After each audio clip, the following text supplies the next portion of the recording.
Dan untuk membahas terkait Amerika Serikat yang ketar-ketir dengan nuklir yang dimiliki Iran, sudah bersama kami Pizarro Ghazali selaku peneliti Asia Middle East Center. Selamat malam Pak Pizarro, apa kabar? Selamat malam Mbak Valen, kabar baik. Kabar baik, semoga selalu untuk Anda dan juga keluarga. Pak Pizarro, Iran ini mengancam akan memperkaya nuklir sampai Ya. 90%. Akankah perang Iran dengan Amerika Serikat ini jadi perang nuklir?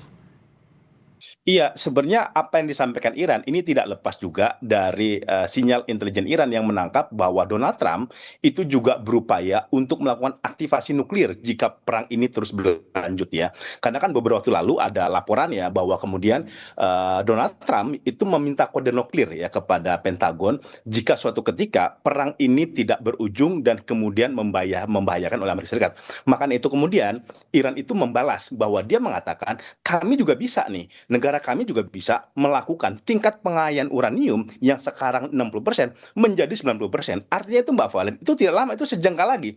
90% itu bisa ditempuh dalam waktu ya beberapa bulan ya sampai kemudian puncak itu 1 tahun gitu. Tetapi dari sejarah yang yang terjadi di Iran ya, memang karakteristik Iran ketika dia terdesak, ketika dia terus diperangi, bukan tidak mungkin dia melakukan upaya penguatan militer. Ini bisa kita lihat ketika perang Iran sama Irak itu berlangsung tahun 80 sampai 88. Tadinya kan Iran itu hanya sebagai sebuah negara teokrasi, negara agama yang dia fokus misalkan mendirikan republik yang berbasis nilai-nilai Syiah, tapi karena kemudian diserang oleh Irak, diserang oleh Saddam Hussein, dia kemudian situ mulai melakukan peningkatan dan penguatan alutsista. Dan ini persis sekarang yang terjadi di dalam perang Amerika Serikat dengan Iran gitu. Hmm. Kalau dulu di dalam perang Irak melawan Iran, di mana Iran itu diserang terus menerus, dia kemudian mulai di situ kan dia kemudian juga mulai terpikir untuk melakukan penguatan nuklir, penguatan persenjataan, karena dia Ya. kan juga terkena senjata kimia dari Irak gitu. Nah, dalam konteks yang ini juga sama, makanya Iran itu kemudian mengancam kembali, kami juga bisa loh bikin nuklir untuk melakukan peperangan menjadi lebih panas lagi. Nah, terkait ancaman 90% pengayaan nuklir ini akan dilakukan oleh Iran, respon Amerika Serikat bagaimana dengan kondisi ini begitu, dengan ancaman yang dilakukan oleh Iran?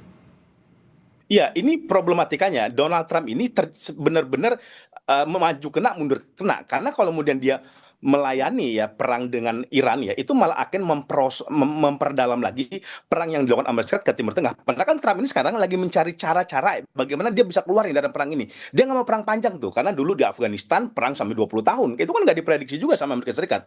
Perang di Irak juga sampai 8 tahun gitu. Nah, ini kalau kemudian terjadi aktivasi nuklir, ini yang kita berbahaya, itu bisa menjadi perang nuklir ya, walaupun kemungkinan arah ke sana itu kecil gitu, karena saya lihat juga Oke, ada arah ke faktor sana kecil kedua. artinya tidak akan Iya. ada serangan dari Amerika Serikat ya, karena tekanan dari dalam ataupun luar dan juga ketidakmampuan mungkin terkait juga dengan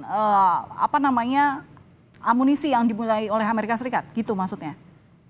Iya, karena gini, karena sekarang kan Amerika Serikat juga sedang mengalami keterbatasan amunisi ya. Dia sistem pertahanan udaranya itu 50% sudah terpakai dalam perang hanya Hmm. sekitar 40 hari melawan Iran. Dan masalahnya untuk rearming, reloading dia kemampuan militernya itu butuh waktu 1 sampai 4 tahun gitu. Makanya itu cukup panjang gitu. Ini kan udah ditangkap sama Iran gitu bahwa stok amunisi dan militer Amerika Serikat itu benar-benar terbatas. Sedangkan Iran itu masih punya tuh 70%. Makanya kan nggak aneh tuh Iran tuh kan benar-benar dia confidence, dia berani meladeni Amerika Serikat gitu. Karena dalam posisi ini kondisi Donald Trump tuh benar-benar terdesak. Kalau dia perang bukan Oke. tidak mungkin, itu malah menjadi hukuman politik bagi dia.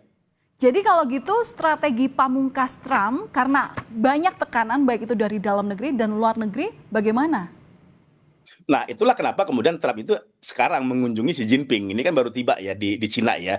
Ini salah satu cara untuk Trump itu keluar dari perang ini. Karena dia mengetahui bahwa Iran itu bisa dengar apa kata Cina ya. Dia bisa karena ini koalisinya Cina, dia bisa kemudian mendengarkan masukan dan nasihat dari Cina. Inilah makanya kemudian Donald Trump itu kan datang ke Cina ya. Sebenarnya tuh bukan direncanakan betul-betul gitu. Dia tuh datang karena keterpaksaan, karena nggak ada pilihan lain dia.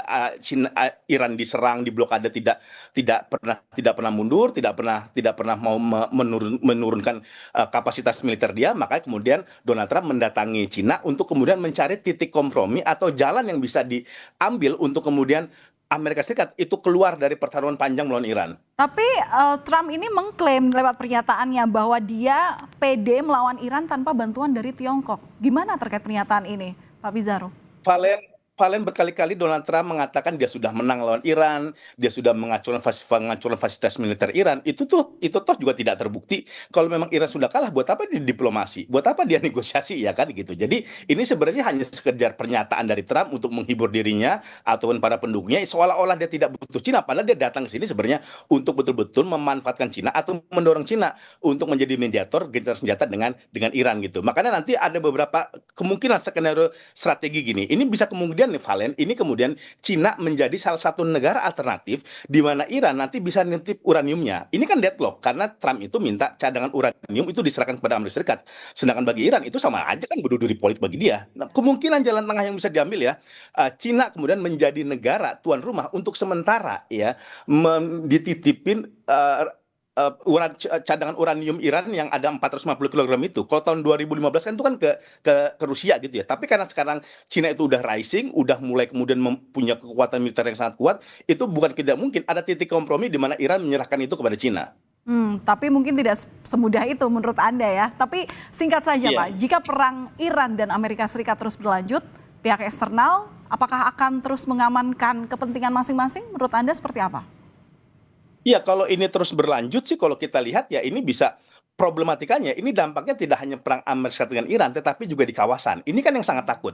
Ini baru-baru aja Valen nih misalkan ya, Turki dan Qatar itu sepakat itu akan bergabung dengan aliansi Pakta Pertahanan Saudi Pakistan gitu. Ini kan membuktikan negara-negara Teluk itu juga mencoba cari aman gitu dari pertarungan dua kelompok ini yang khawatirnya itu juga berdampak kepada wilayah mereka. Tetapi saya yakin ya akan ada titik kompromi, titik jalan tengah yang bisa dipakai. Contohnya kayak gini, kemungkinan Strait Hormuz itu akan dibuka sama Iran ya Ya. oleh atas persetujuan Amerika Serikat, tetapi di satu sisi apa konsekuensi bagi Iran? Iran itu kemungkinan boleh menjual minyaknya bebas, nggak lagi dapat sanksi dari Amerika Serikat itu ke Cina dan juga ke India, karena harus ada titik Baik. jalan tengah. Donald Trump nggak bisa terus mematok standar harga tinggi, tapi tanpa memberikan konsesi kepada Iran. Baik, terima kasih atas analisa Anda, Bu Pizarro Gozali, peneliti Asia Middle East Center yang sudah berbagi pandangan Anda kepada kami di Kompas Malam Kompas TV. Salam sehat selalu, kita ketemu lagi nanti lain waktu. Sehat selalu, Valen.